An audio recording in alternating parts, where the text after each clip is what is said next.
جی یہاں پہ دیکھیں تنوین کے بعد نون آیا ہوا ہے اور نون بھی حروف یمون میں سے ہے، تو یہاں پہ ادغام بالغنہ کا قاعدہ ہوگا. ٹھیک ہے، آج ہم نے 2 آیتیں ہی پڑھنی تھی، 2 آیتیں ہماری کمپلیٹ ہو چکی ہیں. اگر آپ ہر ایک لفظ کو غور سے پڑھتے ہیں اور پھر اکیلے میں بیٹھ کے اس کی دہرائی کرتے ہیں، ویڈیو کو غور سے دیکھنے کے بعد دہرائی کریں گے تو انشاءاللہ تعالی آپ کی غلطیاں امپروو ہو جائیں گی، کیونکہ اس کلاس میں ہمارا فوکس ہر ایک لفظ کے اوپر ہوتا ہے. تو چلیں اب چلتے ہیں، دیکھتے ہیں تجوید میں ہمارے پاس کیا ہے سیکھنے کے لیے.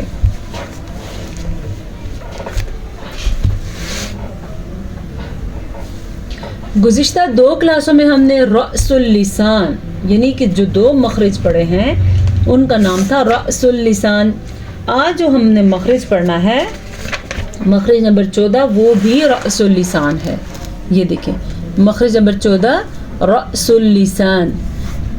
رأس اللسان اصل میں کہتے ہیں زبان کی نوک کو. جو لوگ شروع سے میری کلاس لے رہے ہیں ان کو پتا ہوگا کہ ہم نے زبان کے حصوں کے نام پڑھے ہیں. تجوید کورس کی ریویژن بھی ہو سکتی ہے، لیکن پہلے ہم ایک دفعہ یہ کورس پورا کریں گے. یعنی زبان کی نوک جب ثنایا علیہ اور ثنایا سفلی کے درمیان آ جائے تو سین، صاد اور زا ادا ہوتے ہیں. ٹھیک ہے، یعنی زبان کی نوک ثنایا علیہ سامنے والے اوپر کے 2 دانت جو بالکل سامنے ہوتے ہیں، ثنایا سفلی سامنے والے نیچے کے 2 دانت. اگر ان دونوں کے درمیان میں زبان کی نوک آ جائے تو سین، صاد، زا ادا ہوتے ہیں. ان کو اصلیہ بھی کہتے ہیں کیونکہ ان حروف کی ادائیگی کے وقت سیٹی کی آواز پیدا ہوتی ہے. جیسے کہ ہم سین پڑھ رہے سین، کیا ہم پڑھتے ہیں صاد، صاد. ٹھیک ہے، اب سین باریکی سے پڑھا ہم نے لیکن سیٹی کی آواز ان دونوں میں آئی، صاد، زا. آپ نے نوٹس کیا تینوں حروف میں سیٹی کی آواز نکلی. چلیں اب اس کو مثالوں سے بھی سمجھنے کی کوشش کرتے ہیں.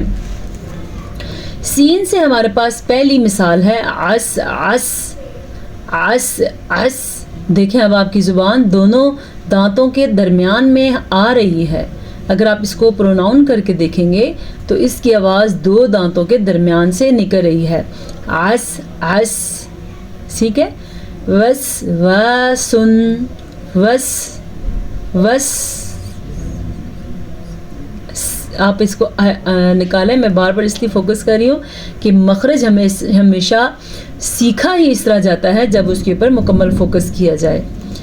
اچھا جی، نقصص، پھر سے سیٹی کی آواز آ رہی ہے. بے شک ہم نے سواد کو پور پڑھا ہے پھر بھی سیٹی کی آواز آ رہی ہے. ٹھیک ہے، نقصص. آگے کون سا ہے؟ اسری، پھر سے سیٹی کی آواز بھی آ رہی ہے، اس. اور زبان کی نوک بھی اپنا کام انجام دے رہی ہے. زا سے وزرک، وز، وزرک. اور ازواجن، وزرک، ازواجن. پھر سے سیٹی کی آواز آ رہی ہے اور مخرج بھی کلیئر ہو رہا ہے. آگے ہمارے پاس نوٹ ہے. سین، صاد اور زا کو حروف اصلیہ کہتے ہیں. یہ تو میں نے آپ کو مخرج سکھانے سے پہلے ہی بتا دیا تھا. اصلیہ ایسے لکھتے ہیں، یہ لکھا ہوا سین، صاد، زا کو اصلیہ کہتے ہیں.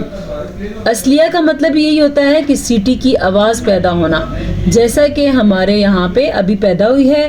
تو اس لیے آپ نے نوٹ لکھنا ہے سین، صاد اور زا کو اصلیہ کہتے ہیں.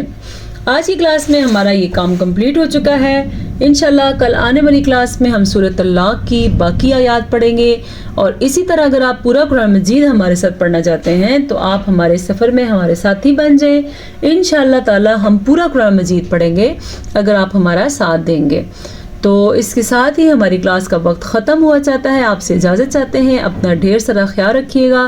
اللہ تعالیٰ آپ کے علم اور میرے علم اور ہمارے عمل میں اضافہ فرمائے اور ہمیں اس پہ قرآن مجید پہ عمل کرنے کی توفیق نصیب فرمائے.